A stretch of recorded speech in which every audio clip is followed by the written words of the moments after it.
Hello folks! Origami this time around is all about the pig. By the time you finish this video, you're going to know how to make origami pigs. You're going to be such a professional. You can make thousands and have hordes of pigs just following you around. You got to start out, fold your paper in half. Remember, you always start out with a square piece of paper. Unfold and refold. As you fold in origami, always remember you want to have nice crisp edges. And I'm going to fold diagonally, both directions.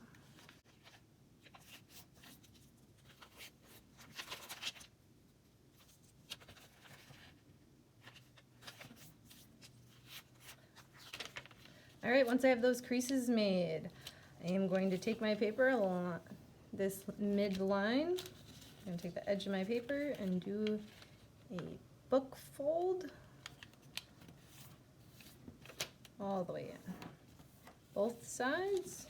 Remember, you want to line them up kind of like saloon doors so they meet but do not overlap.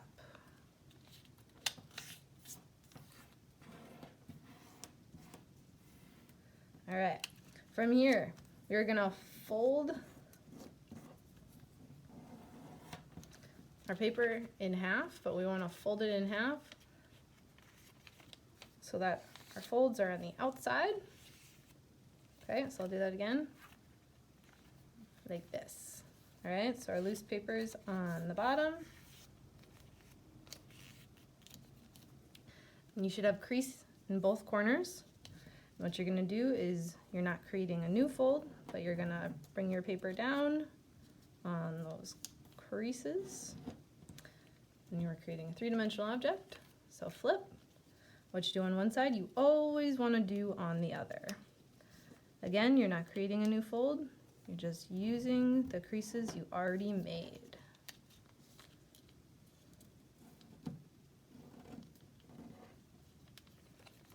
Going over my creases really quick. Okay.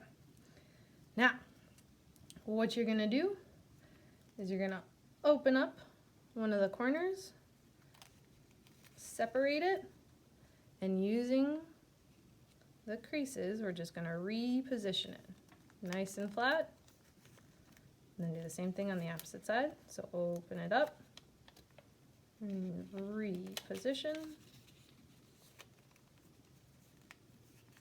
Like so. So that's how it should look. Then you'll do the same thing on this side.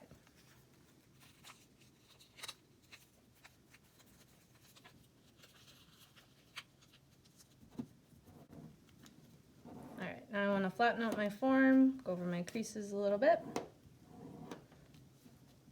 All right, I need to create my little legs. I have a crease right down the center here. So I'm going to separate and line up my edge with that crease, like so, just like that. Then do the same thing on the opposite side.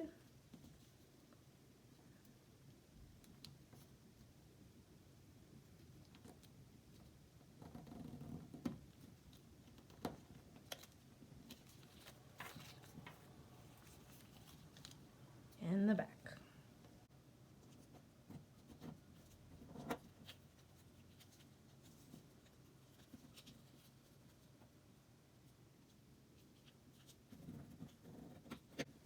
Okay, so this is what I should have. Doesn't really matter which side because it all should be the same. I'm gonna actually push these back in, what will be hind legs, and I'm gonna open this up a little bit. I should have a crease right here in the center.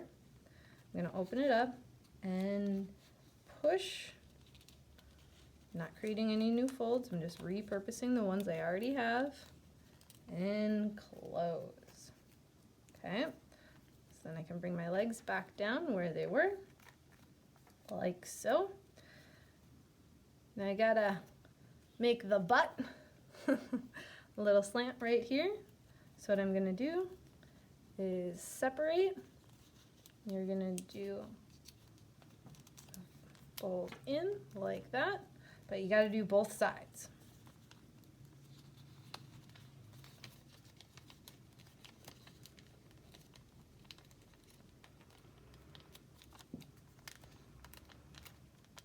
Okay, once you have that, oh, and they should match a little bit better than what mine currently does.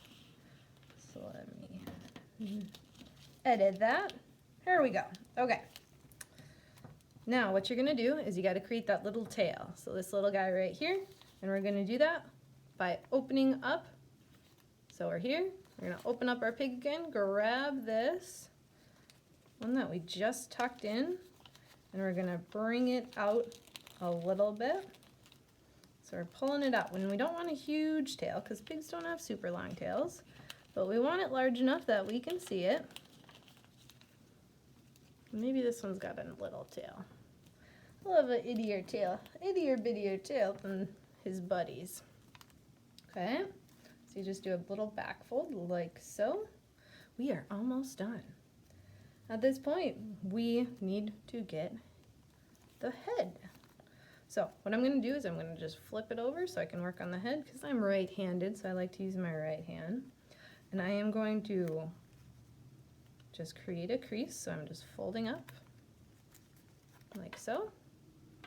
And I'm going to unfold it, and I'm going to use that crease that I just created to do a back fold up to create the nose. And I have a lovely little pig. And these ones are really cool because if you open them up a little bit, you can separate the feet and they will actually stand for you. Although that doesn't help us since we're at a topical view and you got a pig. Great job.